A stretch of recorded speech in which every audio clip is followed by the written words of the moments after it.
السلام عليكم ورحمة الله وبركاته. الحمد لله رب العالمين والعاقبة للمتقين والصلاة والسلام على سيد الأنبياء والمرسلين وعلى آله وصحبه أجمعين. أما بعد، أعوذ بالله من الشيطان الرجيم. بسم الله الرحمن الرحيم. محمد رسول الله والذين معه أشداء على الكفار رحماء بينهم. صدق. قال النبي صلى الله عليه وسلم: أصحابي كالنجوم بأيهم اقتديتم اهتديتم. Sylhet two world TV কর্তৃক আয়োজিত আমাদের ধারাবাহিক প্রোগ্রাম সাহাবাদের জীবনী শীর্ষক এই প্রোগ্রাম রাদিয়াল্লাহু আনহু। আজকের বিষয় হযরত উমর ফারুক রাদিয়াল্লাহু তাআলা আনহু, যিনি ইসলামের দ্বিতীয় খলিফা, আমিরুল মুমিনিন, রাসূলুল্লাহ সাল্লাল্লাহু আলাইহি সাল্লামের ঘনিষ্ঠতম এবং জলিলুল কদর সাহাবী। উনার সম্পর্কে আজকে আমরা জানবো ইনশাআল্লাহ। সম্মানিত দর্শক, এই মুহূর্তে কাছে দূরে যে যেখান থেকে আমাদের এই সিলেট টু ওয়ার্ল্ড টিভি দেখছেন, তাদেরকে অভিনন্দন জানাচ্ছি, মোবারকবাদ জানাচ্ছি আমাদের সাথে যুক্ত থাকার জন্য। আমাদের আজকের এই অনুষ্ঠানে আপনাদের কোনো প্রশ্ন থাকলে, কোনো থাকলে আমাদের সিলেট ওয়ার্ল্ড টিভির ইনবক্সে গিয়ে আপনি কমেন্ট লিখুন এবং জানা বিষয়টি আমরা ইনশাআল্লাহ আমাদের অতিথিদের কাছ থেকে সেই উত্তর নিয়ে নিব ইনশাআল্লাহ। সম্মানিত দর্শক শ্রোতা, আমরা এই ধারাবাহিক আয়োজনের তৃতীয় দিনে, আজকে তৃতীয় সপ্তাহে তৃতীয় দিনে আমাদের এই অনুষ্ঠানে আমন্ত্রণ জানিয়েছি একজন বরেণ্য আলেমের দিন, বিশিষ্ট উপস্থাপক, মিডিয়া ব্যক্তিত্ব এবং আলোচক, যিনি শফিকি টিভির সম্মানিত পরিচালক এবং রিয়াদুস সুন্নাহ ফাউন্ডেশন বাংলাদেশ পরিচালক হযরতুল মাওলানা ওলিউর রহমান শফিকি সাহেব। উনি আমাদের অনুষ্ঠানে শেষ পর্যন্ত থাকবেন ইনশাআল্লাহ। ওনার শারীরিক সুস্থতা কামনা করছি, আল্লাহ রাব্বুল আলামিন ওনাকে শারীরিকভাবে সমস্ত জীবন সুস্থ রাখেন সেই প্রত্যাশা করছি এবং রাব্বুল আলামিন যেন ইসলামের খাদিম হিসেবে কবুল আর মঞ্জুর করেন ইনশাআল্লাহ। আমরা আমাদের পরিচয় হব। আসসালামু আলাইকুম ওয়া রাহমাতুল্লাহি ওয়া বারাকাতুহু। মুহতারাম, কেমন আছেন? ওয়ালাইকুম আসসালাম ওয়া রাহমাতুল্লাহি ওয়া বারাকাতুহু। জি আলহামদুলিল্লাহ, আপনার নেক দোয়াতে আল্লাহ পাক ভালো রেখেছেন। জি, আপনি কেমন আছেন? আলহামদুলিল্লাহ, আমরা ভালো আছি। জাযাকাল্লাহু খাইরান মুহতারাম। আমাদের আজকের এই অনুষ্ঠানে আপনি সময় দিয়েছেন, ব্যস্ততার পরও, অসুস্থতা থাকার পরও। আমরা জানি আপনি শারীরিকভাবে অসুস্থ। আমরা দর্শক শ্রোতা সবার কাছে আপনার জন্য সুস্থতার দোয়া কামনা করছি। এরপর যে ইসলামের এই আলো ছড়িয়ে দিতে সারা বিশ্বে আপনি যে সময় দিয়েছেন, আমরা এই সিলেট ওয়ার্ল্ড টিভির পক্ষ থেকে অভিনন্দন জানাচ্ছি, মোবারকবাদ জানাচ্ছি আমাদের সাথে যুক্ত থাকার জন্য। সম্মানিত দর্শক শ্রোতা, আমরা জানি রাসূলুল্লাহ সাল্লাল্লাহু আলাইহি সাল্লাম যখন এই বিশ্বে আবির্ভাব হয়েছিল রাহমাতাল লিল আলামিন হিসেবে, ওনাদের রাসূলুল্লাহ সাল্লাল্লাহু আলাইহি ওয়াসাল্লাম সাথে ছিলেন একদল সোনালী মানুষ, যাদেরকে সোনালী যুগে আল্লাহ রাব্বুল আলামিন সোনালী যুগের জন্য মনোনীত করে রেখেছিলেন। তাদের মধ্য থেকে সাহাবায়ে কেরামদের আশারা মুবাশশারা, যাদেরকে রাব্বুল আলামিন হাবিব সাল্লাল্লাহু আলাইহি সাল্লাম বেহেশতের সুসংবাদ দান করেছিলেন। তন্মধ্যে হযরত ওমর রাদিয়াল্লাহু তাআলা আনহু আছেন। পাশাপাশি হযরত উমর ফারুক রাদিয়াল্লাহু তাআলা আনহু আমিরুল মুমিনিন এবং মুসলিম জাহানের খোলাফায়ে রাশিদের দ্বিতীয় খলিফা ছিলেন হযরত উমর ফারুক রাদিয়াল্লাহু তাআলা আনহু। আজকে আমরা জানবো হযরত উমর ফারুক রাদিয়াল্লাহু তাআলা আনহু সম্পর্কে। এর আগে আমি আমাদের আলোচক যিনি, ওনার কাছে একটা প্রশ্নের মাধ্যমে আসতে চাইছি। যে প্রশ্ন হচ্ছে যে হযরত উমর ফারুক রাদিয়াল্লাহু তাআলা আনহু কে, ওনার সংক্ষিপ্ত পরিচয় কি হতে পারে? যদি আমাদের দর্শক শ্রোতা যদি সে আমাদের হযরত উমর ফারুক রাদিয়াল্লাহু তাআলা আনহু সম্পর্কে পরিচয় করিয়ে দেন, যে হযরত উমর ফারুক রাদিয়াল্লাহু তাআলা আনহু কে? জি আলহামদুলিল্লাহ, আলহামদুলিল্লাহ কাফা ওয়া সালামুন আলা ইবাদিহিল্লাযীনা ইসতাফা, আম্মা বা'দ। প্রথমেই আমি আল্লাহ রাব্বুল আলামিনের শুকরিয়া জ্ঞাপন করছি যে আল্লাহ সুবহানাহু ওয়া তাআলা তার প্রিয় হাবিব রহমতে আলম সাল্লাল্লাহু আলাইহি ওয়া আলিহি ওয়াসাল্লামের সুযোগ্য একজন সাথী সহচর সম্পর্কিত কিছু আলোচনা আজকে তুলে ধরার জন্য আল্লাহ আমাকে বসার তৌফিক দান করেছেন এবং আমি কৃতজ্ঞতা জ্ঞাপন করছি আমার সাথে সম্মানিত সঞ্চালক হিসেবে যিনি আছেন, সর্বজন পরিচিত, সর্বজন শ্রদ্ধেয়, মিডিয়া জগতে যাকে আমরা প্রায়শই দেখে থাকি সঞ্চালনার মহান দায়িত্ব গুরুত্বের সাথে আঞ্জাম দিয়ে থাকেন, বিশেষ করে খেদমাতুল উম্মাহ বাংলাদেশের সম্মানিত পরিচালক, আমার খুব প্রিয় একজন মুখ, প্রিয় ব্যক্তিত্ব, শ্রদ্ধেয় জনাব হযরত মাওলানা মাহফুজ আল মাদারি সাহেব হাফিজাহুল্লাহ। আমি আপনার প্রতি কৃতজ্ঞতা জ্ঞাপন করছি এবং তারই সাথে সিলেট ওয়ার্ল্ড টিভি পরিবারকে মোবারকবাদ জানাচ্ছি আমি নালায়েককে স্মরণ করার জন্য, এবং অনলাইন জগতে সিলেট ওয়ার্ল্ড টিভির যে বিচরণ আমরা দেখতে পাচ্ছি সেই বিচরণের প্রতি আমরা শ্রদ্ধাশীল এবং আমরা আশা রাখি সিলেট ওয়ার্ল্ড টিভি জগতের মানুষের তার প্রান্তে দিনের কথা, ইসলামের সবীয় যে বাণীগুলো আছে পৌঁছে দিবেন, এটি আমরা আশা করছি। এবং প্রতিটি পদক্ষেপে আল্লাহ পাক রব্বুল আলামিনের সাহায্য সিলেট ওয়ার্ল্ড টিভি সহ যত অনলাইন জগতে হক্কানি প্রতিষ্ঠান রয়েছে সবগুলোর জন্য আল্লাহর দরবারে আমরা সফলতা কামনা করছি। শ্রদ্ধেয় মুহতারাম মাহফুজ আল মাদানি মহোদয় আমিন নালায়েককে জানতে চেয়েছেন, আজকে আমরা এমন একজন মহান ব্যক্তি সম্পর্কে আলোচনার নিয়ত করছি, আল্লাহ যেন আমাদের কবুল করেন। তিনি হচ্ছেন হযরতে ওমর ফারুক রাদিয়াল্লাহু তাআলা আনহু, যিনি এমন একজন মহান আল্লাহ পাকের প্রিয় ভাজন, যিনি ইসলাম গ্রহণের পূর্বকার মুহূর্তটা ছিল খুবই কঠিন একটি মুহূর্ত, কিন্তু ইসলাম গ্রহণের পরবর্তী সময়টা ছিল ইসলামের জন্য বিশাল একটি প্ল্যাটফর্ম, এবং যার আগমনের মধ্য দিয়ে দিন ইসলাম প্রকাশ্য রূপে জাতির কাছে উপস্থাপিত হওয়ার জন্য বিশাল একটি ভূমিকা পালন করছে, যেটি ইতিহাস সাক্ষ্য। এবং খুদ রাসূল মাকবুজ সাল্লাল্লাহু আলাইহি ওয়া আলিহি ওয়াসাল্লাম তিনার মুখ নিঃসৃত বাণী দ্বারাও বিষয়টুকু পরিষ্কার করে গিয়েছেন। প্রথমেই শ্রদ্ধেয় মুহতারাম সঞ্চালক মহোদয় আমার কাছে জানতে চেয়েছেন হযরত ওমর ফারুক রাদিয়াল্লাহু তাআলা আনহু সম্পর্কে পরিচিতি। আমরা প্রথম পরিচয় জানি, তিনি ইসলামের দ্বিতীয় খলিফা, এটি আমাদের কাছে খুবই পরিচয়। আর যদি আমরা জন্মলগ্নটা গবেষণা করি, যিনি মূলত হচ্ছেন আদি গোত্রের জন্মগ্রহণ করেছেন, এবং আরো একটু উপরে যদি যাই, যিনি তাহার বংশ অষ্টম স্তবকে যাইয়া রাসূল করিম সাল্লাল্লাহু আলাইহি ওয়া আলিহি ওয়াসাল্লামের সাথে সম্পর্কিত হয়েছে।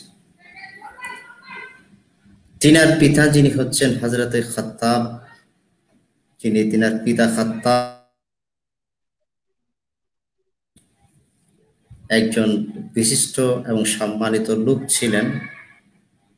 তিনি কয়েকটি বিবাহ করেছেন। কয়েকটি বিবাহের মধ্যে হযরতে ওমর ফারুক রাদিয়াল্লাহু তাআলা দিয়ে জগতের মধ্যে তাশরিফ এনেছেন, যিনি হচ্ছেন হানতামা, যিনি হযরত ওমর ফারুক রাদিয়াল্লাহু তাআলা আনহু এর আম্মাজান ছিলেন। আর এই হানতামা তিনি হচ্ছেন কুরাইশ বংশের মহান একজন ব্যক্তি, যিনি প্রধান সেনাপতি রূপে আখ্যা প্রদান করা হয়ে থাকতো তখনকার সময়। যিনি হিশাম ইবনে মুগীরার কন্যা। হিশাম ইবনে মুগীরার কন্যা হানতামার মধ্য দিয়ে হযরত ওমর ফারুক রাদিয়াল্লাহু তাআলা আনহু এর জগতের মধ্যে সন্তান হিসাবে বা জগতের মধ্যে পরিচিতি লাভটুকু প্রকাশিত হয়ে থাকে। তো তিনি একটি বিষয় বলে রাখা দরকার যে পিতৃকুল এবং মাতৃকুল, বাবা এবং মা দুজনের উভয় দিক থেকে হযরত ওমর ফারুক রাদিয়াল্লাহু তাআলা আনহু আরবের শ্রেষ্ঠতম বংশ, যেটি হচ্ছে আপনার কুরাইশ বংশের সাথে তিনি সম্পর্কিত, এবং কুরাইশ বংশের উজ্জ্বল একটি নক্ষত্র। তো তিনার জন্মসন সম্পর্কে অনেক বক্তব্য আমাদের কাছে আছে। তো আমি আপনাদেরকে একটা বক্তব্য যেটা বলছি যে 583 সনে তিনি জগতের মধ্যে তাশরিফ এনেছেন, 84 বলছেন। যাই হোক, এরই মধ্যেই তিনি জগতের মধ্যে তাশরিফ এনেছেন। আল্লাহ সুবহানাহু ওয়া তাআলা মহান দ্বীনের দাঈকে, ইসলামের মহান সূর্য সৈনিককে তিনি কবুল করেছেন। তবে এই হযরত ওমর ফারুক রাদিয়াল্লাহু তাআলা আনহু জগতের মধ্যে মূল পরিচয় ব্যক্তিটাই প্রকাশিত হয় এবং সবার কাছে সান্নিধ্য প্রিয় এবং আলোচিত তখনই হয় যখন দ্বীন-ই আল-ইসলামটাকে তিনি কবুল করেছেন। ধন্যবাদ আপনাকে। জাযাকাল্লাহু খায়রান মুহতারাম। আসলে সম্মানিত দর্শক শ্রোতা, আমরা হয়তো ওমর ফারুক রাদিয়াল্লাহু তাআলা আনহু সম্পর্কে, ওনার পরিচয় সম্পর্কে জানলাম। ওনার মূলত ওনার পিতৃকুল ও মাতৃকুল দুইটাই সম্মানিত বংশের, যিনি সাধারণত আমরা রাসূলুল্লাহ হাদিস থেকেই জানতে পাই যে খিয়ারুকুম ফিল জাহিলিয়াত খিয়ারুকুম ফিল ইসলাম, যে তাদের জাহিলি যুগে যারা সম্মানিত ছিলেন, ইসলামের যুগে এসে যারা ইসলাম গ্রহণ করেছেন তারা সম্মানিত হয়েছেন। তো তোমার ফারুক রাদিয়াল্লাহু তাআলা আনহু যেভাবে জাহিলিয়াতের যুগে অর্থাৎ ইসলাম পূর্ব যুগে যেভাবে সম্মানিত ছিল না বংশ দিক দিয়া, পরবর্তী সময়েও ইসলাম গ্রহণের পর থেকেও কিন্তু তোমার ফারুক রাদিয়াল্লাহু তাআলা আনহু সম্মানিত ছিলেন বর্তমান পর্যন্ত, এমনকি কিয়ামতে পর্যন্ত তোমার ফারুক রাদিয়াল্লাহু তাআলা আনহুকে চিনবে না এমন মুসলমান পাওয়া খুব কঠিন হবে। আর না চিনাটা এটা দুর্ভাগ্যের বিষয় হবে, তোমার ফারুক রাদিয়াল্লাহু তাআলা আনহুকে চিনবে না। সেটা আপনার আলোচনার মাধ্যমে ফুটে উঠেছে। হয়তো ওমর ফারুক রাদিয়াল্লাহু তাআলা আনহু উনি আমল ফিরে 13 বছর, কেউ কেউ 14 বছর বলেছেন, যেটা সাধারণত 583 বা 584টা বলেছেন, সেটা আসলে অনেকে জানা নাও থাকতে পারে যে তোমার ফারুক রাদিয়াল্লাহু তাআলা আনহু কবে জন্মগ্রহণ করেছেন। জাযাকাল্লাহু খায়রান মুহতারাম। আমি আরেকটা বিষয় জানতে চাইবো যে তোমার ফারুক রাদিয়াল্লাহু তাআলা আনহু যে ওনার ইসলাম গ্রহণের একটা সুন্দর ঘটনা আছে, যেটা প্রসিদ্ধ সবার কাছে, অনেকে জানতে চান। সেই ঘটনা যদি বলেন, উনি ইসলাম গ্রহণের যে মূল ঘটনা, কিভাবে উনি ইসলাম গ্রহণ করলেন, সেই ঘটনাটা যদি একটু উল্লেখ করেন আমাদের দর্শকদের জন্য। এবং পাশাপাশি জি আলহামদুলিল্লাহ। আল ফারুক উপাধি যেটা আছে, ওনার যে ফারুক, মনে ফারুক বলা হয়, কি জন্য মন ফারুক, সেটাও যদি একটু উল্লেখ করে। জি আলহামদুলিল্লাহ, আপনাকে আবারও মোবারকবাদ জানাচ্ছি শ্রদ্ধেয় সঞ্চালক মহোদয়, আমাকে আবারও সুযোগ প্রদানের জন্য। আপনি এখন আমার কাছে জানতে চেয়েছেন হযরত ওমর ফারুক রাদিয়াল্লাহু তাআলা আনহু ইসলাম গ্রহণের ব্যাপারটা সম্পর্কে কিছু বলার জন্য। হযরত ওমর ফারুক রাদিয়াল্লাহু তাআলা আনহু ইসলাম তিনি কবুল করেছেন এমন একটি মুহূর্তে, যে সময় মাত্র আপনার মুসলিম বা ইসলাম গ্রহণকারীর সংখ্যা ছিল মাত্র 40। মাত্র 40 জনের সংখ্যাতেই এইরকম একটি মুহূর্তে তিনি ইসলাম কবুল করেছেন। তো ইসলাম গ্রহণকে কেন্দ্র করে বহু ধরনের ওয়াকিয়া, বহু ধরনের স্মরণীয় ইতিহাস তারিখের কিতাবে আমরা খুঁজে পাই। তাও মশহুর যে ঘটনাটি আমাদের কাছে সবার কাছে পরিচিত, যে তিনার বোন এবং ভগ্নিপতির যে ঘটনাকে কেন্দ্র করে এটি একটি ঘটনা। তো আমি এর আগে কথাটা যেটা বলতে চাই, যে হযরত ওমর ফারুক রাদিয়াল্লাহু তাআলা আনহু যখনই দ্বীন আল ইসলামের জয় জয়কার বা ইসলামের বাণীটুকু রাহমাতুল লিল আলামিন ইসলাম তিনি প্রসার করছেন, এই দিকটা যখন চতুর্দিকে ছড়িয়ে ছিটিয়ে পড়লো, তখন হযরত ওমর ফারুক রাদিয়াল্লাহু তাআলা আনহু তিনার হয়তো পূর্বেকার ধর্মে থাকাকালীন সময়ে, পূর্বকার মতে এবং পথে থাকাকালীন সময়ে তিনার জায়গা থেকে তিনি খুব ঈর্ষান্বিত হচ্ছেন, রাগান্বিত হচ্ছেন এবং তিনার জায়গা থেকে খুব প্রতিবাদী হয়ে উঠছেন, যে আমাদের পূর্বপুরুষের ধর্মটুকু এটা গ্রহণ না করে ওইটাকে আজকে চাপা দেওয়ার মতো নতুন ধর্ম যেটি মুহাম্মদ বিন আব্দুল্লাহ আমাদের কাছে নিয়ে আসলেন, এটা কেমনে মেনে নেওয়া যায়। তো তিনি এক এক করে করে আগাচ্ছেন।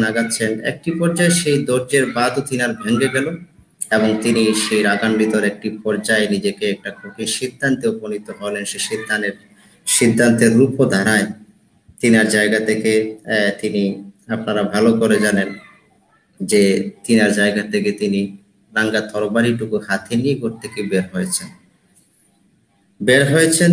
তিনার উদ্দেশ্য হলো যে রাহমাতুল লিল আলামিন সাল্লাল্লাহু আলাইহি ওয়াসাল্লাম যেহেতু দ্বীনের দাওয়াত বা দ্বীনের কার্যক্রমটুকু তিনি প্রসারিত করছেন, অতএব তিনার সেই কার্যক্রমটুকু যেন সমূলে ধ্বংস করতে হলে মূলত তিনাকে যদি শেষ করা যায় বা তিনার কণ্ঠরোধ যদি করা যায়, তাহলে এটাই সম্ভব হবে।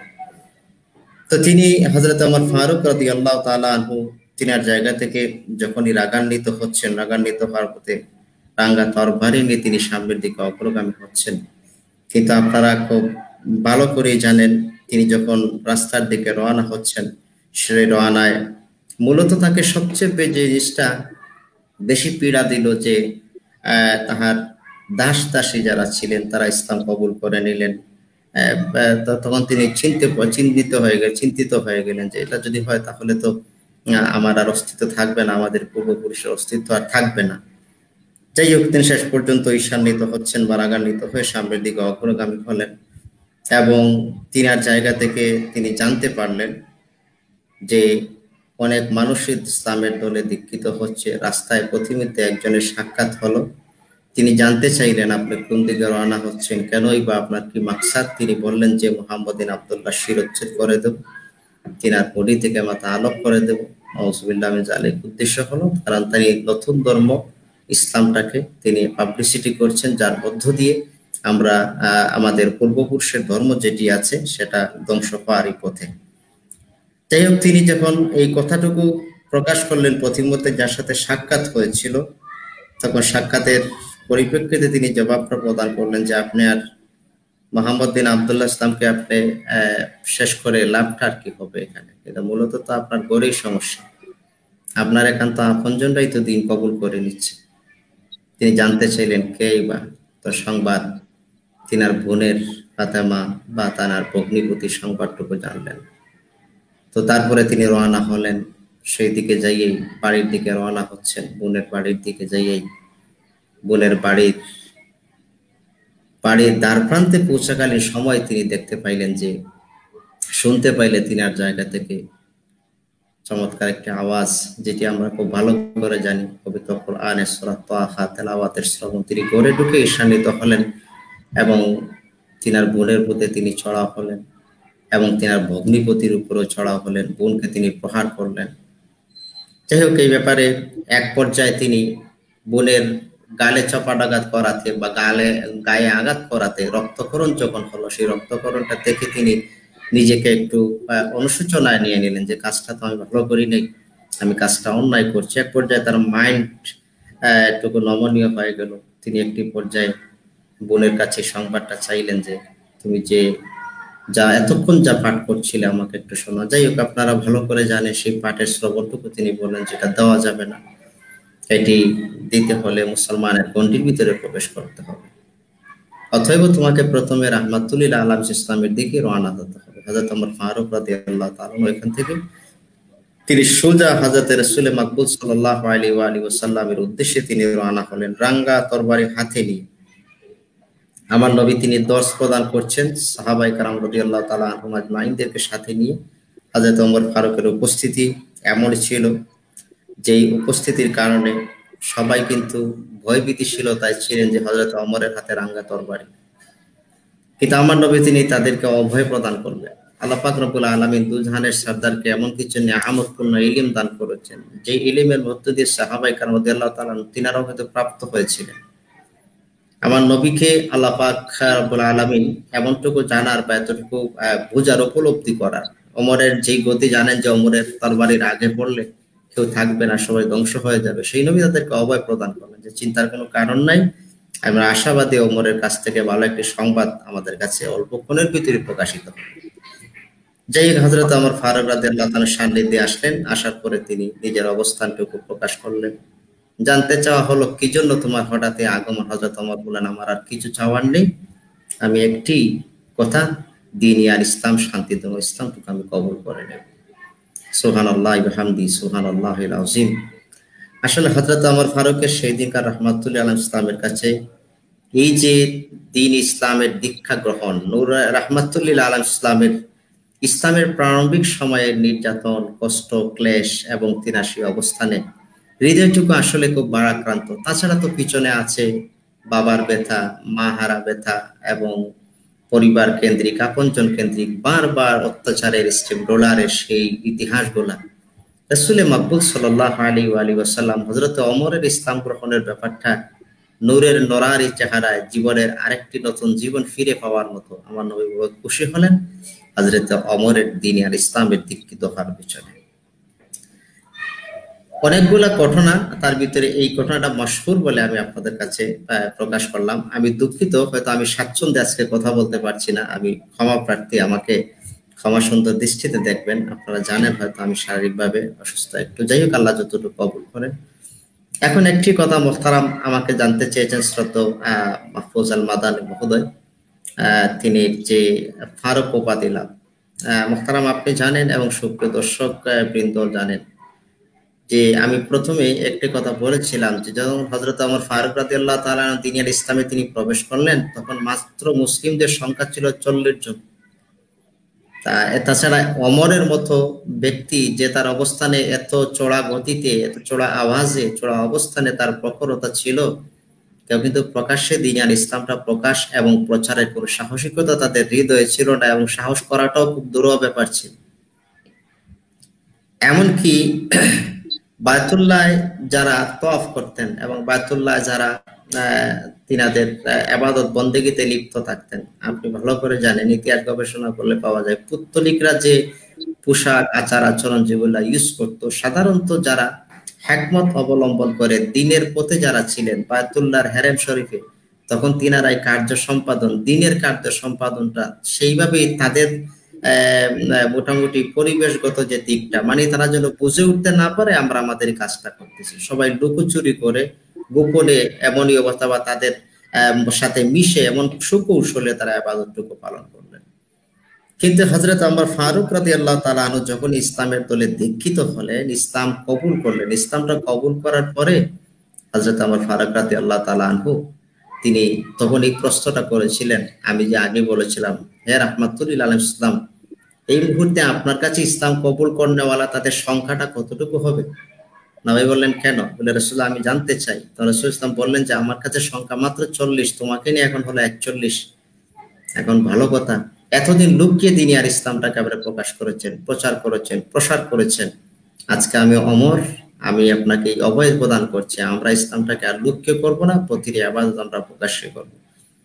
এই হযরতে ওমর রাদিয়াল্লাহু তাআলা সদল বলে নবী রাহমাতুল লিল আলামিনের নেতৃত্বকে সামনে রেখে, প্রিয় নবীর নির্দেশনাকে সামনে রেখে বায়তুল্লাহর হেরেমে যখন তিনারা আসছিলেন, প্রত্যেক মুশরিক কাফের যারা ছিল ওদের হৃদয়ের ভিতরে একটা জ্বালা শুরু হয়েছিল। কি ব্যাপারটা কি? যে ওমর এত প্রতিবাদী ছিলেন, যার কারণে তার ভগ্নিপতিকে প্রহার করেছেন, বোনকে প্রহার করেছেন, যে ওমরের কারণে ইসলামের বাণীগুলো দুজাহানের সরদার প্রকাশ্যে প্রকাশ করতে পারছেন না, প্রচার করতে পারছেন না, সেই ওমর দেখা যাচ্ছে আজকে তারা কিন্তু এক প্রকারে তারা একটি পর্যায়ে সন্দেহান হয়ে গেলেন যে আসলে কি ইসলাম কবুল করেছেন কিনা। তখন একটা যুবক সাহস করে দাঁড়িয়েছিল, সাহস করে দাঁড়িয়ে বলেছিল যে হ্যাঁ ওমর ইবনে খাত্তাব, আমি জানতে চাই আসলে কি আপনি ইসলাম কবুল করেছেন, আসলে কি আপনি ইসলামটা গ্রহণ করেছেন? যদি গ্রহণ করে থাকেন, কবুল করে থাকেন, বিষয়টা আপনি পরিষ্কার করেন।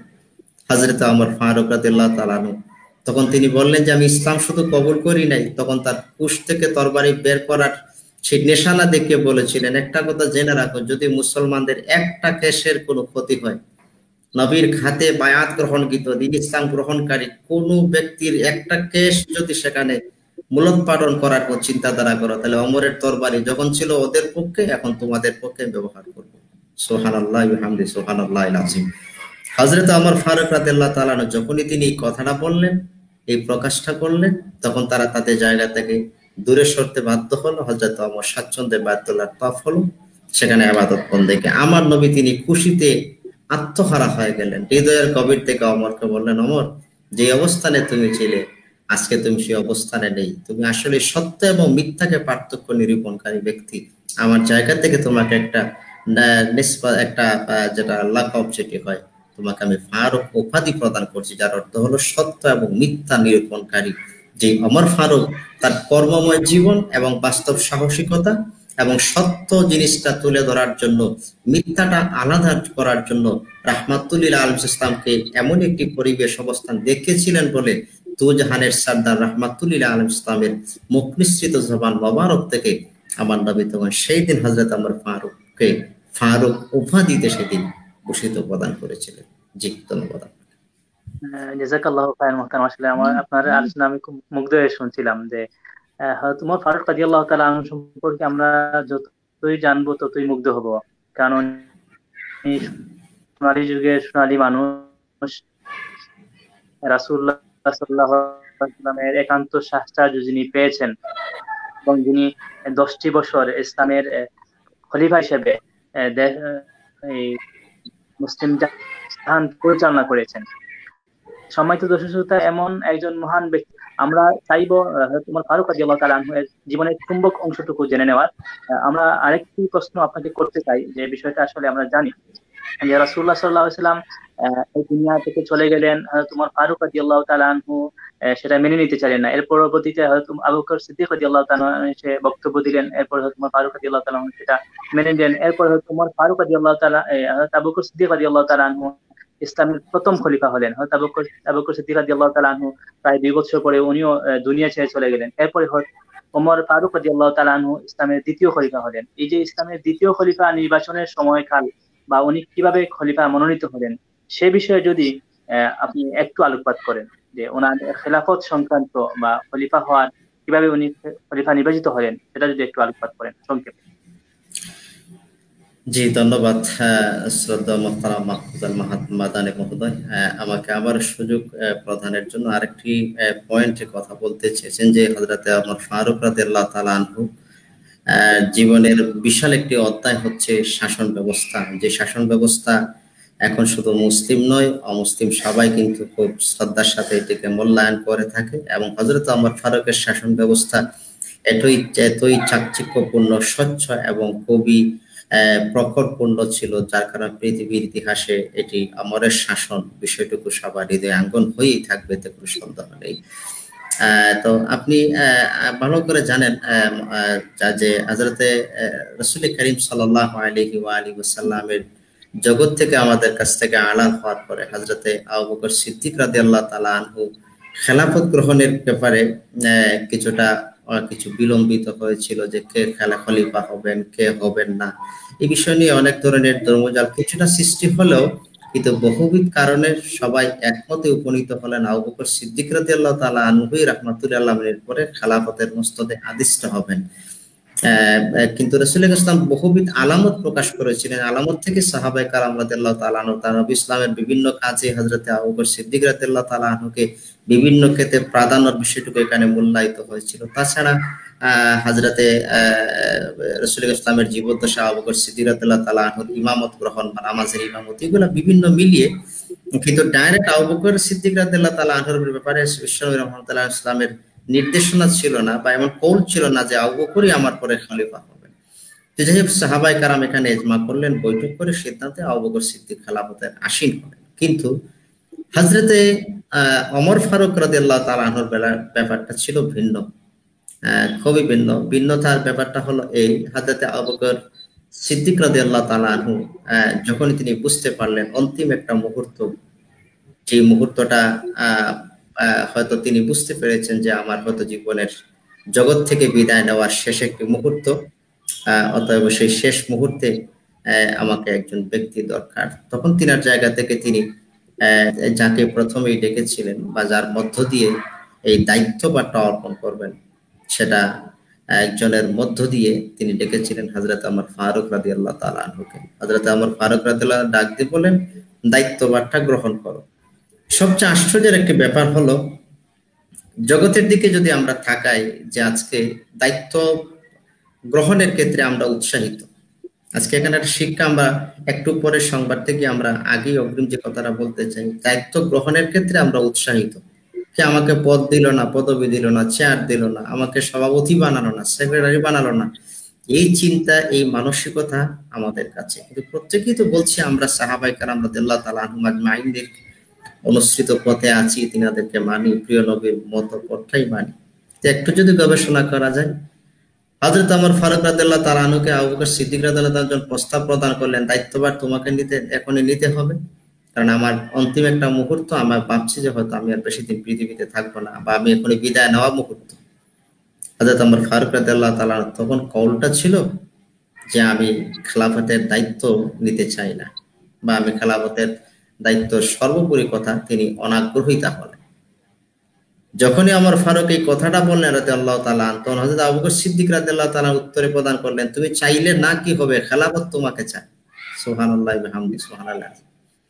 তুমি যদি না চাও, তাইলে না চাইলে কি হবে, খেলাফত কিন্তু তোমাকে দায়িত্বভারটা তোমাকে চায়, অতএব তোমাকে নিতে হবে। এতে আর কোনো ধরনের বক্তব্য এখানে গ্রহণ করার আর কোনো সুযোগ নেই। কিন্তু হযরত আমার ফারুক রাদিয়াল্লাহু তাআলা আনহু যখনই দেখলেন যে আবু বকর সিদ্দিকের এমন একটি কৌল, শেষ পর্যন্ত আবু বকর সিদ্দিক রাদিয়াল্লাহু তাআলা আনহু হযরত আমার ফারুক রাদিয়াল্লাহু তাআলা আনহুর কাছে কিছু দায়িত্ব প্রদান, খেলাফতের দায়িত্বটুকু অর্পণ করলেন।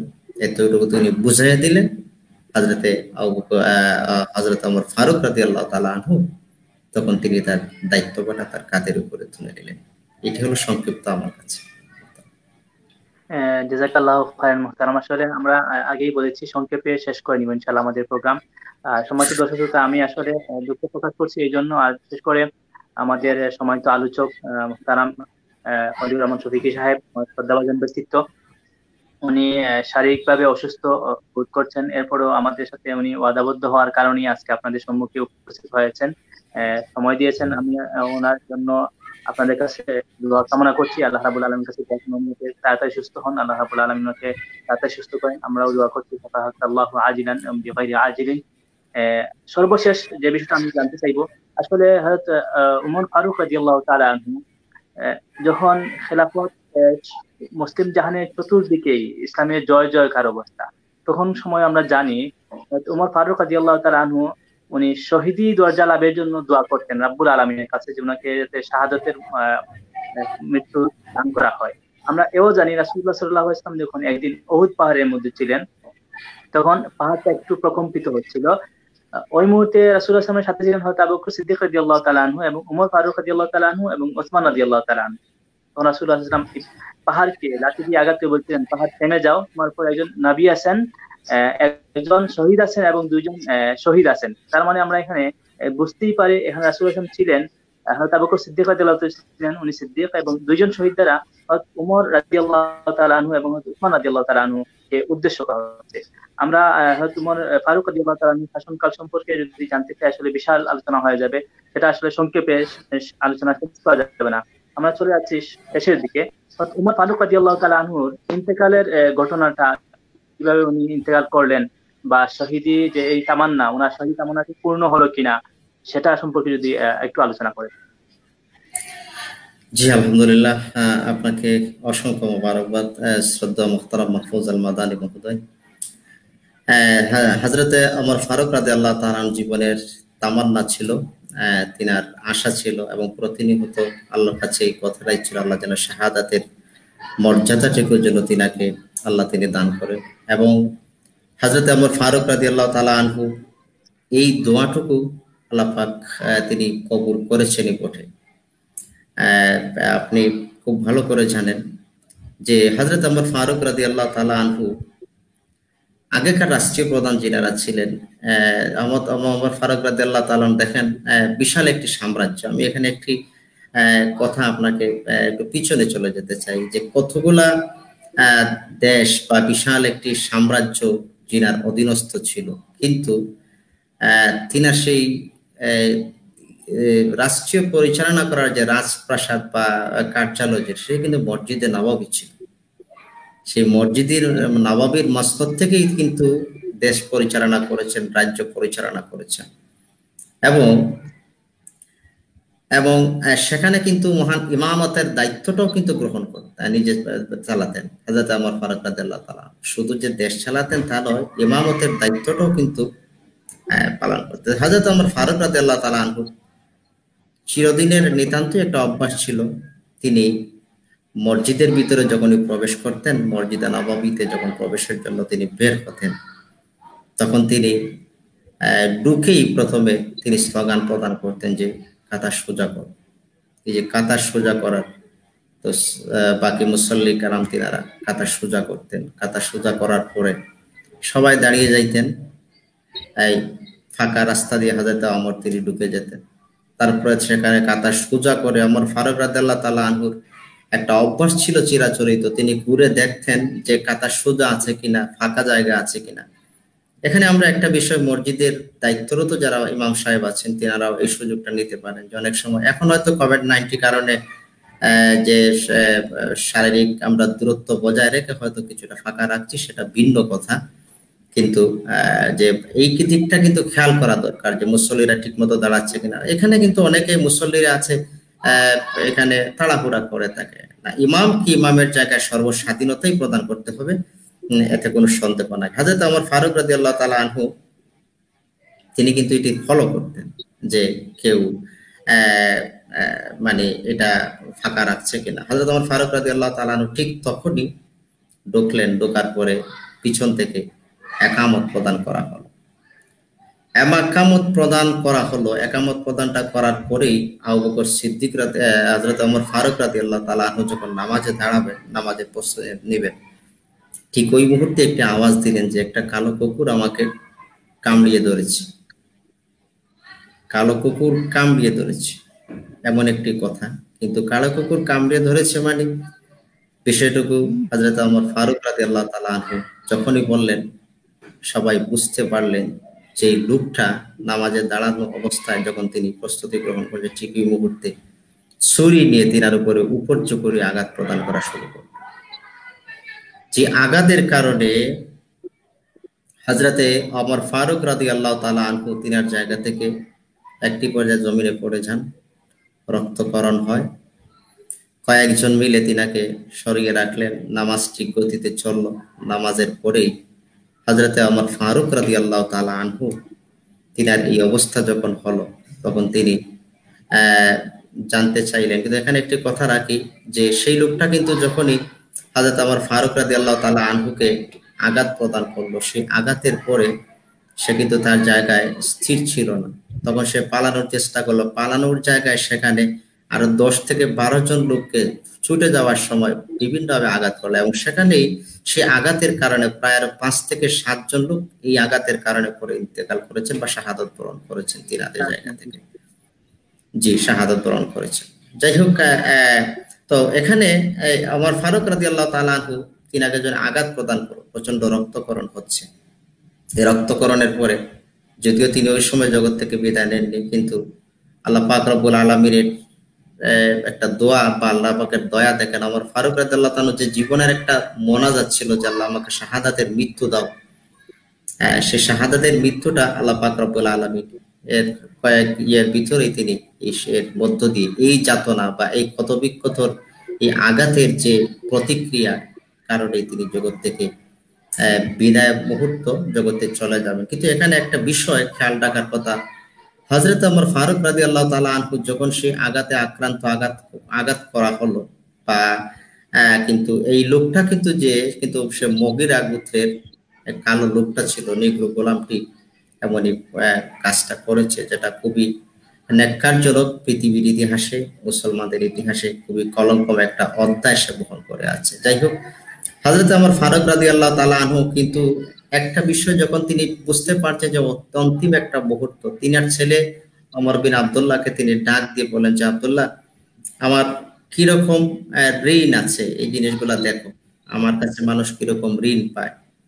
তো এই ঋণটা খুঁজলেন, তখন খুঁজে পাওয়া গেল যে প্রায় ৮৬,০০০ দিরহামের মতো ঋণ পাওয়া গেল, যে হযরত ওমর ফারুক রাদিয়াল্লাহু তাআলা আনহুর ঋণ ছিল।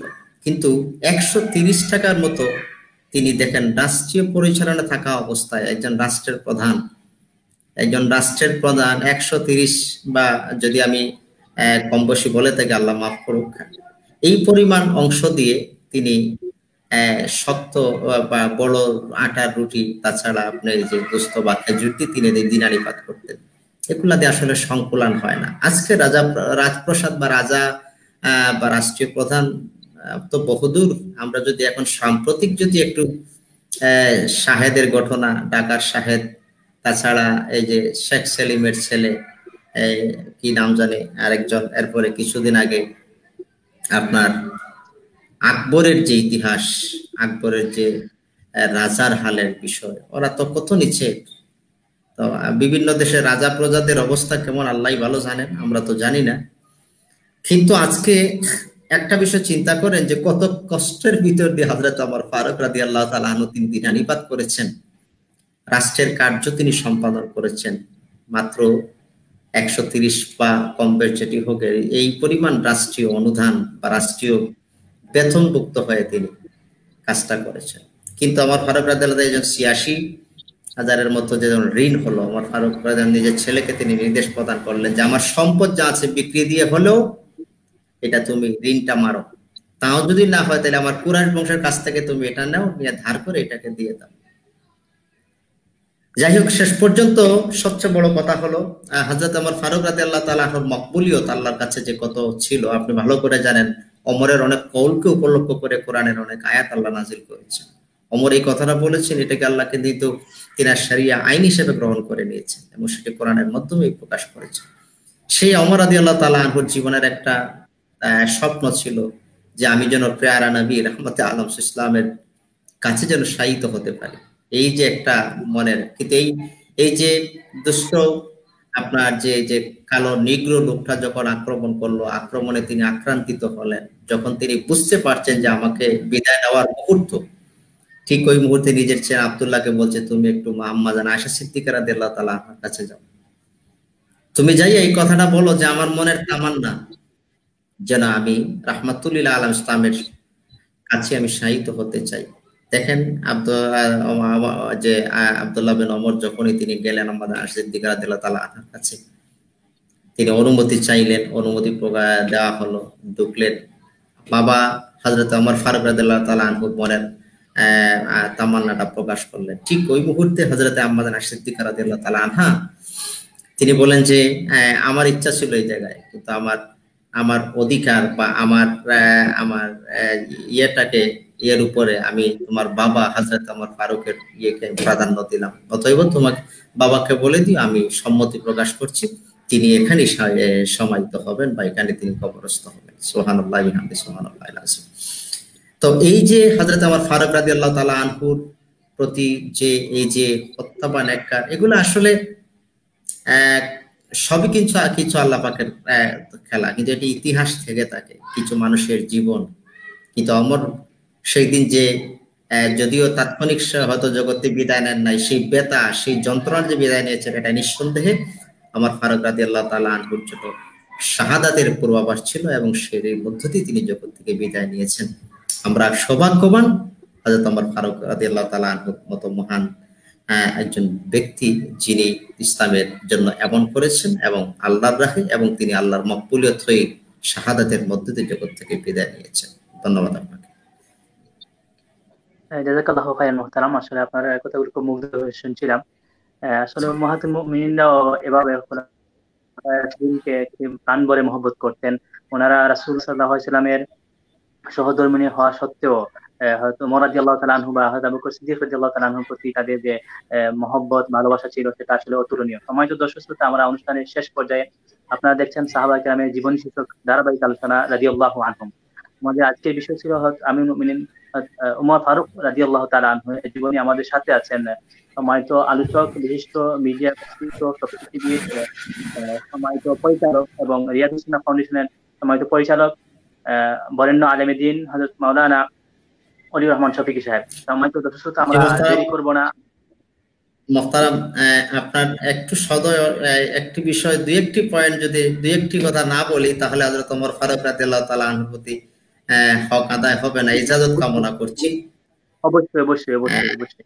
যেমন আপনি আজকে দেখেন শাসক পরিচালনায়, রাষ্ট্রীয় পরিচালনায় কত ধরনের মানুষের হক অধিকার গুলা নষ্ট হচ্ছে, যা খুবই কষ্ট নেই, আমরা কিছু বলার কিছু নেই, কারণ আমাদের সর্বাঙ্গে ব্যথা ওষুধ দিব কেতা মূলত আমাদের মূল অভিভাবক যারা আছে বা তাদের জায়গা থেকে আমরা অধিকারটুকু পাচ্ছি না। কিন্তু ক্ষমতা গ্রহণের আগে অনেকের বক্তব্য একরকম থাকে, চেয়ারে বসার পরে বক্তব্য ভিন্ন হয়ে যায়। কিন্তু ওমর ফারুক রাদিয়াল্লাহু তাআলা আনহু যিনি রাষ্ট্রীয় ক্ষমতায় যখন তিনি অধিষ্ঠিত হলেন, তিনি একটা কথা বলছিলেন যে আমি তোমাদের বাদশা নই, আমি তোমাদের বাদশা নই, আমি তোমাদের সেবক। এই কথাটা তিনি বলেছিলেন এবং আমি তোমাদেরকে এই কথা দিচ্ছি, আমি তোমাদেরকে গোলাম বানাইয়া শাসন করব না, তোমরা আমার কাছে গোলাম হবে না। কিন্তু যদিও তিনি মজলিসে শুরা গঠন করেছিলেন রাষ্ট্রের কার্য পরিচালনা করার জন্য, কিন্তু প্রতিটি ক্ষেত্রে তিনি জনগণ যারা আছেন তাদের দিকটা, তাদের বিষয়টুকু তিনি মূল্যায়নের চোখে দেখতেন। আরেকটা বিষয় যেটা হলো খুবই চমৎকার, হযরত ওমর ফারুক রাদিয়াল্লাহু তাআলার মুখের বাণী ছিল। আজকে যারা রাষ্ট্রের বিভিন্ন পদে আছেন, বিভিন্ন জায়গা আছেন, তিনাদের কাছে আমাদের মেসেজ, তিনি বলছিলেন দূরবর্তী নদী তীরে চর্মরোগগ্রস্ত একটা ছাগলও যদি মালিশ করার মতো একটু তৈল না পেয়ে মারা যায়। নদীর দূরবর্তী নদীর তীরে যদি একটা ছাগলও যদি তৈল মালিশ করার সুযোগটুকু না পায়, তার ক্ষত জায়গায় বা তার যেখানে সেখানে যদি মারা যায়, তাহলে কাল হাসরের কঠিন মাঠে আমি ওমরকে জবাব দিতে হবে। আল্লাহু আকবার। অথবা এই কথাটা বলে তিনি ক্ষান্ত হন নাই, তিনি তার অধীনস্থ কর্মচারীদের এমনই নির্দেশনা প্রদান করেছিলেন তা যে শুধু মানুষ নয়, একটা প্রাণীও যেন আমার আমলে আমার আদলে কখনোই আমার জায়গা থেকে সে তার অধিকার প্রাপ্তি থেকে মাহরুম হয়ে জগৎ থেকে বিদায় না নিতে পারে, এই কথাটা ঘোষণা। আরেকটা কথা যে কোন ব্যক্তি যদি ঋণ পরিশোধ করতে অপারগ হয়ে যায়, ঋণ পরিশোধ, আজকে আমাদের দেশে তো অনেক আছেন যারা ঋণগ্রস্ত, ঋণের কারণে অনেক মানুষ আজকে দেউলিয়া হয়ে গেছে ঋণের কারণে। বিভিন্ন এনজিও গুলা তাদেরকে ঋণ প্রদান করছে, যে এনজিও গুলা ঋণ প্রদানের কারণে আজকে ওরা একের পর চক্রাহারে ওদের উপরে ঋণ খালি বাড়তেই আছে। হযরত ওমর ফারুক তিনি বলেছিলেন ঋণগ্রস্ত মানুষকে ঋণ মুক্তির জন্য রাষ্ট্র থেকে সহায়তা নির্দেশনা ছিল, রাষ্ট্র কর্তৃক এটা রাষ্ট্রের কাছে নির্দেশনা ছিল, এটা তহবিলও ছিল, তিনি এটা কোষাগার থেকে এটা দায়িত্বভার গ্রহণের নির্দেশ প্রদান করেছিলেন। অতএব হযরত ওমরের আমলে এই কথাটুকু, ওমরের শাসনটা কেমন ছিল, ইতিহাস তার বাস্তব সাক্ষী। আরেকটি কথা এখানে হযরত ওমর ফারুক রাদিয়াল্লাহু তাআলা আনহু তিনি বলতেন যে রাষ্ট্রের কোষাগারে যা আছে তা জনগণের আমানত, এই কথাটা তিনি বলতেন। কিন্তু আজকে যে বাজারে আমরা কিছু মাঝে মাঝে যখন কিছু কিছু মিরাক্কেল ঘটে যায় বলবো আর কি, কিছু কিছু মাঝে মাঝে কিছু কৌতূহলী কিছু ঘটে যায়, তখন আমরা দেখি যে কার সম্পদের পাহাড় কতটুকু, কার লুকিয়ে থাকা গতিটুকু কতটুকু, এই বিষয়গুলো আমাদেরকে খুবই আশ্চর্য করে, আমরা খুবই আশ্চর্যান্বিত হই। এখানে আরেকটা কথা হলো যে হযরত ওমর ফারুক রাদিয়াল্লাহু তাআলা আনহু সব মিলিয়ে তিনি মূলত যে একজন সেবক ছিলেন তা না, প্যারা নবী রাহমাতুল্লাহি আলাইহিস সালামের কাছ থেকে তিনি এমন একজন চৌকসকারী, এবং শুধু যে হাদিসে এসেছে আল ইলমু ইলমান ফাইলমুন ফিল কলব, ইলম প্রধানত দুই প্রকার, একটা হলো কলবের ইলম, এই কলবের ইলমের মূল প্রাপ্তিটা হযরত ওমরের কলিজায় ছিল। সুবহানাল্লাহ। এমনকি রাষ্ট্রের প্রধান, আজকে জনগণ যারা শুনছেন, আমরা ভালো মানুষগুলাকে নির্বাচন করি না, আর আমরা আলেমরা তো অনেকেই আছেন মনে করেন এগুলা যাওয়ার দরকার নেই, এই জন্য অনেকে নির্বাচনমুখী হন না। কিন্তু ওমর ফারুক কেমন ছিলেন, একদিকে রাষ্ট্রীয় প্রধান, আরেকদিকে মসজিদে নববী মিম্বরে দাঁড়ায় কিন্তু খুতবা দিচ্ছেন। আপনাকে একটা ওয়াকিয়া বলতেই হয় যে ওমর ফারুক রাদিয়াল্লাহু তাআলা আনহু শুধু জনশাসক ছিলেন তা না, তিনি কলবের ইলমের উপরে সুদূর প্রসারী একজন মহান ব্যক্তিত্ব ছিলেন। আপনি জানেন যে মসজিদে নববীর মিম্বরে দাঁড়াইয়া হযরত ওমরের খুতবার ভিতর থেকে একদিন আওয়াজ হলো, ইয়া সারিয়া উনজুর ইলা জাবাল, পাহাড়ের দিকে সারিয়াকে উপলক্ষ করে তিনি নির্দেশ প্রদান করছেন, কিন্তু সারিয়ার দূরত্ব সেখান থেকে বহু দূর ছিল। পরবর্তীতে সারিয়া যখন আসলেন ফিরে, জিজ্ঞেস করা হলো, জিজ্ঞেস করলেন ওমর ফারুককে, আপনি কি অমুক দিন অমুক সময় জমার সময় বা ওই সময় কোনো আওয়াজ আমাকে ডাক দিয়ে দিয়েছিলেন? বলে হ্যাঁ আমি দিয়েছিলাম। কিন্তু এর আগে সাহাবায়ে কেরাম জিজ্ঞেস করলেন যে আপনি এখন হঠাৎই খুতবার ভিতরে সারিয়াকে ডাক দিলেন, সারিয়া তো এখানে, সারিয়া তো বহুদূর। ওমর ফারুক বললেন আমি এখান থেকে দেখতে পাচ্ছি যে সারিয়ার অবস্থানে সেখানে শত্রু বাহিনী পশ্চাৎ থেকে আক্রমণ করবে, অতএব আমি তাকে অ্যালার্ট করে দিলাম। যে অ্যালার্টের কারণে সারিয়া এসে বক্তব্য দিচ্ছে, সেদিন ওমর ফারুক যদি আমাকে সেদিন ঘোষণাটা প্রদান না করতেন, তাহলে কিন্তু আমরা সারিয়া আমাদের বাহিনী দলবল সেই আমাদের শত্রু বাহিনীর কাছে পিষ্ট হয়ে আমাদের অস্তিত্ব ধ্বংস হয়ে যেত। তাহলে দেখেন সে বিশাল দূরত্বে, যদিও সাহাবায়ে কেরাম প্রশ্ন করেছিলেন সাথীরা যে এটা কেমন করে সম্ভব, হযরত ওমর বলেছিলেন মুমিন তার কলবের নূরের পাওয়ার দিয়ে এতটুকু দেওয়ার দেখার ক্ষমতা রাখে। সুবহানাল্লাহ বিহামদি। রাষ্ট্রে শুধু প্রধান হলেই হয় না, ক্ষমতার অধিষ্ঠিত হলেই হয় না, এমন ব্যক্তিকে আমরা আগান্বিত করব, আমরা এমন ব্যক্তিকে প্রাধান্য দিব যারা ইলমে দ্বীন, ইলমে তরিকত, ইলমে শরীয়ত এবং তরিকত উভয় দিক দিয়ে যাদের জ্ঞান ভান্ডার আছে, তাদেরকে যদি ক্ষমতার মস্তদে বসানো যায়, তারা জাগ্রত অবস্থায় কিছু দেখবে, ঘুমে থেকেও কিছু দেখবে। ধন্যবাদ আপনাকে আমি অতিরিক্ত বিরক্ত করার জন্য। ধন্যবাদ। জাযাকাল্লাহ খাইরাল্লাহ মুহতারাম, আসলে আমরা মুগ্ধ হয়ে শুনছিলাম। সম্মানিত দর্শক শ্রোতা, আমরা অনেকেই মনে করি যে হযরত ওমর ফারুক রাদিয়াল্লাহু তাআলা আনহু খুব গরম ছিলেন, অনেকে মনে করেন সাধারণত। তো গরমটা কোন ধরনের, যেটা আল্লাহ রাব্বুল আলামিন সাহাবাদের বৈশিষ্ট্য সম্পর্কে, এটা আমি প্রথমে তেলাওয়াত করেছিলাম আল্লাহ রাব্বুল আলামিন বলছেন আউযু বিল্লাহি মিনাশ শাইতানির রাজিম মুহাম্মাদুর রাসূলুল্লাহ ওয়াল্লাযীনা মাআহু আশিদ্দাউ আলাল কুফার রুহামাউ বাইনাহুম।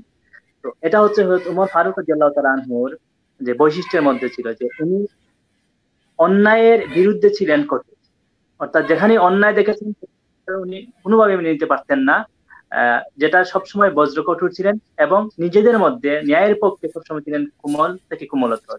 সাধারণত আমরা একটাও দেখি যে একবার একজন ব্যক্তি রাসূলুল্লাহ সাল্লাল্লাহু আলাইহি ওয়াসাল্লামকে বলছিল উদ্দেশ্য করে, ইয়া দিল ইয়া মুহাম্মদ, আল্লাহ রাসূলকে বলছিল যে যুলখায়সির ওনার নাম ছিল, যে বলছিল আল্লাহ রাসূলকে যে ইয়া দিল ইয়া মুহাম্মদ, হে মুহাম্মদ আপনি কি করুন, রাসূল উদ্দেশ্যে বলছি আপনি ন্যায় ইনসাফ করুন। অর্থাৎ উনি রাসূল সাল্লাল্লাহু আলাইহি ওয়াসাল্লামের যুদ্ধের মাল বন্টন করছিলেন, তখন হযরত ওমর ফারুক রাদিয়াল্লাহু ছিলেন। আল্লাহ রাসূলকে বললেন, ইয়া রাসূলুল্লাহ আমাকে অনুমতি দিন আমি ওর গর্দান উড়িয়ে দেই।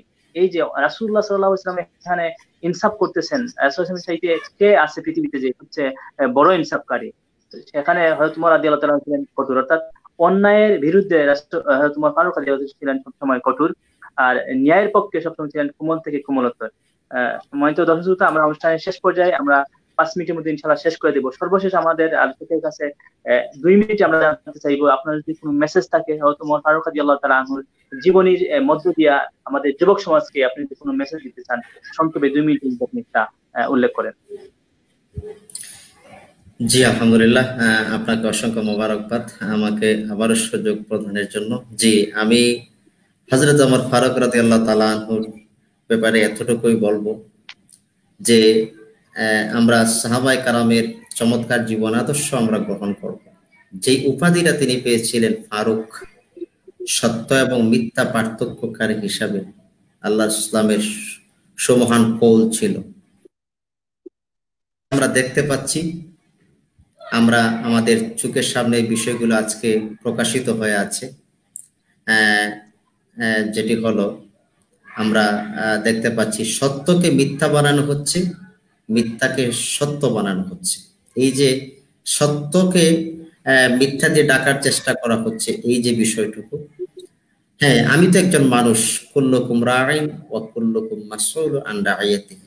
হযরত ওমর ফারুকের স্লোগান ছিল যে নদীর তীরবর্তী তীরে যদি একটা ছাগল সেখানে তৈল মাখার অধিকার থেকে বঞ্চিত হয়ে মৃত্যুবরণ করে, তাহলে আমাকে জবাবদিহি করতে হবে। এই চিন্তাটা মাথায় নিয়ে শুধু শাসক নয়, আমরা সবাই আল্লাহর প্রিয় বান্দা হিসাবে সত্য মিথ্যা পার্থক্য করে হকের পক্ষে থেকে আমরা আমাদের অধিকার এমনভাবে আদায় করব এবং অধিকার প্রতিষ্ঠা লড়াই করব, যাতে করে কাল হাসরের কঠিন মাঠে আমরা যেন আল্লাহ রাব্বুল আলামিনের কাছে আমরা সেই জবাবদিহিতার জায়গা থেকে আমরা সাকসেস হতে পারি এবং আল্লাহ যেন খুশি হন যে মহান দায়িত্ব দিয়ে আমাদেরকে জগতের মধ্যে প্রেরণ করেছেন আমাদেরকে। এটি আমি আমার দর্শক শ্রোতা বা প্রিয় বন্ধুদের প্রতি এই আবেদন রইল। ধন্যবাদ আপনাকে। জাযাকাল্লাহু খায়রান মুহতারাম। সম্মানিত দর্শক শ্রোতা, আমরা অনুষ্ঠান শেষ করব এখনই। আমাদের সাথে অনেকেই কমেন্ট করেছেন, সবগুলো কমেন্ট করা আসলে সময় দিচ্ছে না। ইনশাআল্লাহ পরবর্তী কোনো প্রোগ্রামে যে আপনারা যুক্ত থাকেন আপনাদের কমেন্ট পড়বো ইনশাআল্লাহ। সম্মানিত দর্শক শ্রোতা, আপনারা দেখছিলেন সাহাবায়ে কেরামের জীবন শীর্ষক ধারাবাহিক আলোচনা রাদিয়াল্লাহু আনহুম। আজকের বিষয় ছিল হযরত ওমর ফারুক রাদিয়াল্লাহু তাআলা আনহু এর জীবনী থেকে আমরা কিছু চুম্বক অংশ আলোচনা করেছি। আমাদের সাথে আলোচক হিসেবে ছিলেন টপিকি টিভির সম্মানিত পরিচালক, বিশিষ্ট মিডিয়া ব্যক্তিত্ব এবং রিয়াজ সুন্নাহ ফাউন্ডেশন বাংলাদেশের সম্মানিত পরিচালক হযরত মাওলানা ওলিউর রহমান শফিকি সাহেব, আমাদের সবার শ্রদ্ধাভাজন ব্যক্তিত্ব এবং প্রিয় ব্যক্তিত্ব। সম্মানিত দর্শক শ্রোতা, আমাদের পরবর্তী প্রোগ্রাম সিলেট টিভির সিলেট ওয়ান টিভির পরবর্তী প্রোগ্রাম দেখার আমন্ত্রণ জানিয়ে আমাদের অনুষ্ঠান এখানেই শেষ করছি। আপনারা সাথে থাকবেন সেই প্রত্যাশা এবং ভালো থাকুন, সুস্থ থাকুন সেই দোয়া কামনা করে আজকে অনুষ্ঠান এখানে শেষ করছি। আসসালামু আলাইকুম ওয়া রাহমাতুল্লাহি ওয়া বারাকাতুহু। هل لك سر عند الله بينك أنت وبين الله هل لك صدقات تخفى لا يعلمها إلا الله